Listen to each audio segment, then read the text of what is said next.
loo xam ne tamit day nuroog injustice aussi. alors au-delà de Macky Sall am na juróomi ministre yoo xam ne moom dañ leen di topp ci haute cour de justice leer na parce que démb seen mise en accusation assemblée nationale adopté na ko muy Mansour Faye du n'importe qui parce que goro président la Macky Sall nekkoon ministre également Moustapha Diop nekkoon ministre tout comme Sophie Gladima ak Ndeye Saly Diop Dieng mi nekkoon ministre de la femme mais également Ismaïla Madior Fall ñeent ñi mën a njëkk a limal fonds Covid yi lañ leen di toppee Ismaïla Madior Fall benn dossier corruption bi nga gisee poursuite yooyu ñu enclenché te mu jaaxal ñu bari ndax nee nañu rapport Cour des comptes bi cité wul benn ministre notamment ñooñu yow lan nga am comme impression comme réaction ci topp yooyu. waaw xam nga comme je le disais souvent député bu ñu parce que ñu nga wax am na ci ñaari député. yëkkati nañu seen immunité waaw parlementaire c'est normal d'ailleurs. c'est normal je dis toujours que yëkkati la immunité parlementaire député c'est dans l'ordre normal des choses jël ay ministres aussi def leen mise en accusation c'est dans l'ordre normal des choses parce que c'est des deniers publics. kon yow gisoo ci problème. non gisuma ci problème parce que ils sont pas encore condamnés on les a pas condamnés dañ leen woo pour tout simplement ñu mën a leeral et je pense que aussi il faut saisir cette occasion là pour véritablement laver leur honneur parce que tey jii nii je pense que ne man présomption d'innocence bi ba tey mu ngi si am nañ ko si ñoom ce qui est important mooy reconnaître ñu nangu la seen droit nangu également la présomption d'innocence mais dire que ne ñoom kenn waroon na mën a woo il faut pas oublier que nag sénégalais yi citoyens sénégalais ñëpp véritablement dañoo ñoo yem ci yoon donc bu dee yoon dañoo jàpp ne gis nañu ne loo xam ne bëgg nañ mu leer ñoom ñoo war a mën a ñëw leeral ko man jàpp naa ne wax dëgg yàlla ku mel ni Mansour Faye gëwuma ne dugg na ci am yu muy luubal dans la mesure où Mansour c'est comme Macky ñoo xam ne lañu comme je dis rek seen joxe xaalis yombut am kon ñooñu duñu luubal xaalis jàpp à mon avis dama jàpp ne du ñoo xam ne il n'était pas mondain Mansour n'est pas mondain gisoo Mansour mu ne ci xawaare yi gisoo Mansour mu may xaalis gisoo ko man xaw ma kenn koo xam ne nee na ma Mansour may na ma 1 million donc franchement je pense que ne bu demee moom dina mën a leeral lu bëri jëm ci li nga xam ne mooy conviction mais sama forte conviction mooy que ne Mansour Faye du koo xam ne véritablement dina jël xaalisu bu jëm ci Covid di ko luubal mais bon comme yoon la ñu nekk. te nee naa la man dama gëm sama yoonu réew. nee naa la man dama gëm respecter am confiance samay corps de contrôle réew donc nañu bàyyi yoon def liggéeyam mais li ma gëm pour le cas de Mansour Faye moom mooy que ne jàpp naa ne wax dëgg yàlla tuumaal mooy. am na lu ñu jot ci moom mais bu dee ba cappaandaw ga daañu gis ne véritablement que ne li nga ko doon topp amaan na amul.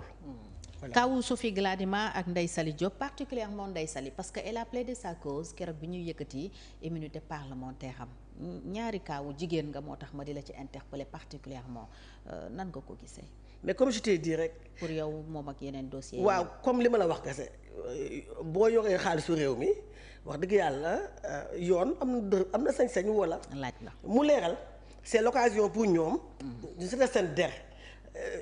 c'est pas parce que da nga taxaw. c'est que du ay wax xam nga lan la ay leeral seetal sa der. wala mooy seetal sa der dem ba ci fi mbaxana nekkee benn. ñu ne ay preuve ko nekk ne yow defoo c'est ça la réalité. mais taxaw ne man defuma man jàpp naa ne. bu ñu la tuumaalee defuma wax na defuma. non yow tuumaal nañ la demal wuy ji indi say preuve parce que ñun ñëpp li ñuy ñaan mooy ñun ñëpp bu ñu demee ba xool gis ne defuñ dara ñu loolu lu ñu bëgg voilà maintenant nag c'est à eux du ma individuel du ma jël par benn ñoom ñëpp kenn ku si nekk yaa war a seetal sa bopp. indi ay preuves yi nga xam ne mooy wane ne yow li ñu la tuumaal defoo ko. alors Ismaïla Madior Fall particulièrement moom mbiram corruption lañu koy jàppee mais comme dans le dossier Lat Diop ki ñu ne moo ko corrompre amul benn poursuite alors que ki corrompre ak ki ñu corrompre yépp ñoom la ñu war a boole jàpp dossier Ismaïla Madior Fall boobu pour yow dëgg-dëgg ñu ngi ciy doxal yoon. waaw d'accord naa ci lenn Fatou ak yow gis nga affaire corruption ki wax ne. le corrompu et le corrupteur. mais absolument ñëpp la ñu war a jàpp.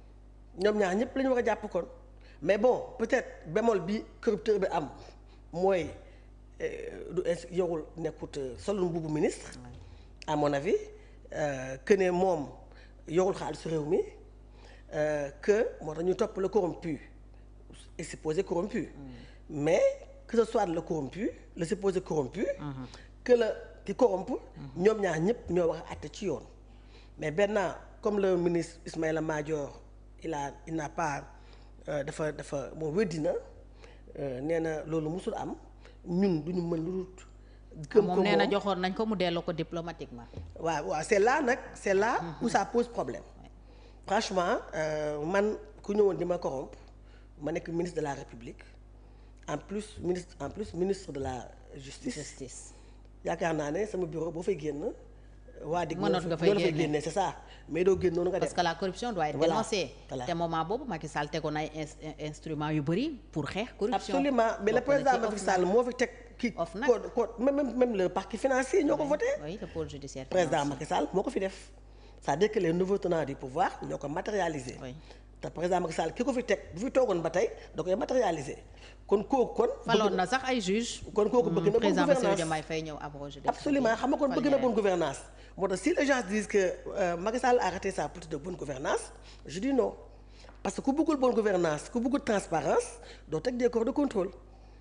donc ça veut dire kon moom bëggoon na di saytu alalu réew mi bëggoon na di saytu xool fu xaar si réew mi dem. ndax li ko ñoroon mooy li nga xam ne moom mooy Sénégal maintenant c'est les ministres là comme ni ma la ko waxee. li ñuy xaar si ñoom mooy li ñu yaakaar tamit te bëgg mu am mooy bés bu ñu demee ba ca paandaw ga kenn ku ci nekk ci ñoom ñooy leen defu leen dara kenn du leen condamné ñu nekk des innocents en tout cas c'est tout le mal que moi je leur souhaite. et je pense que c'est tout le mal également que tous les Sénégalais leur souhaitent que bu ñu demee yaakaar naa ne kenn ku ci nekk indi les preuves li nga xam ne moo wane ne li la tuumaal defoo ko. defuloo ko alors Lat Diop mën nañu ne am na ndam parce que avocat maître El Hadj Amadou Sall mi ngi ñuy partagé benn note bu mu def benn post di wax ne cour de justice bu CEDEAO bi nga xam ne ñoom dañ fa demoon clamé ji haute cour de justice bu CEDEAO joxe na décision tey ci àjjuma ji en faveur de Lat Diop ne ay droits fondamentaux wam d'aller et de venir maanaam sañ-sañ gi mu am ci dem ak dikk état bu Sénégal daf ko violé ba tax ñu condamné état bu Sénégal moom dossier ak lii ci am tey donc mën nañ ko jàppee singali. waaw xam nga même avant CEDEAO di wax loolu bay joxe ay décision ñun wax nañu que ne sorti mooy ñu tere Mansour Faye génn réew mi ñu tere d'autres personnalités génn réew mi tegu ko ci benn base légale c'est pas normal ça nous on l'avait dit donc la décision bu jógee CEDEAO bettuñu. Et puis parce que on a déjà commencé ici au Sénégal à dire que loolu c'est pas normal que nit ki mën ko tere mu génn réew mi